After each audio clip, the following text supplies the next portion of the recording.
नीतीश कुमार एक काफी मजबूत नेता जिन्होंने अपने राज्य की तरक्की के लिए कई इम्पोर्टेंट काम किए, जिनका नाम हमारे देश के उन नेताओं में गिना जाता है और इनकी छवि एक धर्मनिरपेक्ष नेता की है।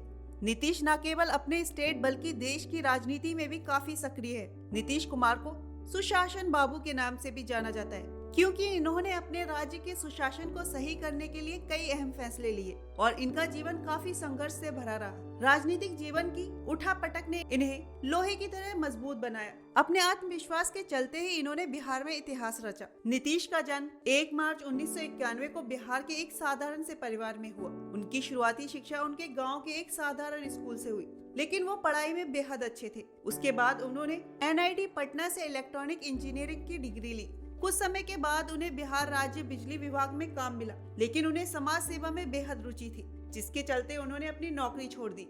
नीतीश कुमार के घर के आर्थिक स्थिति ठीक नहीं थी, जिसकी वजह से उनके ऊपर नौकरी करने का दबाव हमेशा रहता था, लेकिन उन्होंने सभी मोह माया को त्याग कर समाज सेवा करने का रास्ता चुना। एक दिन नीतीश कुमार अपने गांव से पटना आ गए और उनकी मुलाकात चुनाव प्रचार में लगे नेता सत्यनारायण सिंह से हुई, जो नीतीश के पिताजी के काफी करीबी दोस्त थे। इसी दौरान नीतीश कुमार को जयप्रकाश नारायण ने काफी प्रभावित किया, जिसके चलते वो उनसे मिलने गए और साथ ही JP मूवमेंट से जुड़े।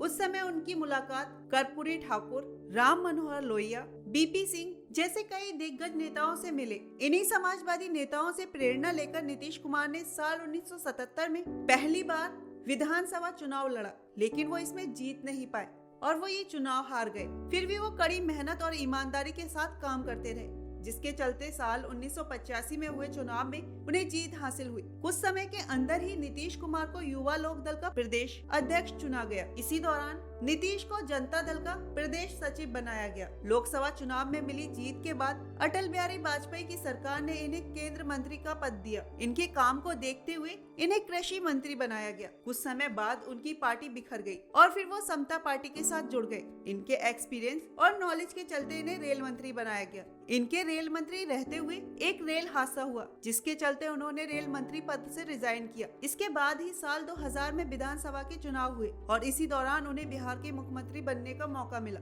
लेकिन किस्मत ने अजीब खेल खेला। सरकार न चल सकी, जिसकी वजह से महज 7 दिन के अंदर ही नीतीश कुमार को अपने पद से इस्तीफा देना पड़ा। लेकिन उन्होंने हिम्मत नहीं हारी और वो लगातार कोशिश करते रहे और एक बार फिर साल 2001 में दोबारा देश के रेल मंत्री बने। रेल मंत्री रहने के दौरान रेलवे में E-टिकटिंग, तत्काल टिकट और साथ ही रिकॉर्ड संख्या में टिकट काउंटर खोले गए। धीरे धीरे वक्त बीतता गया और साल 2005 में विधानसभा चुनाव हुए।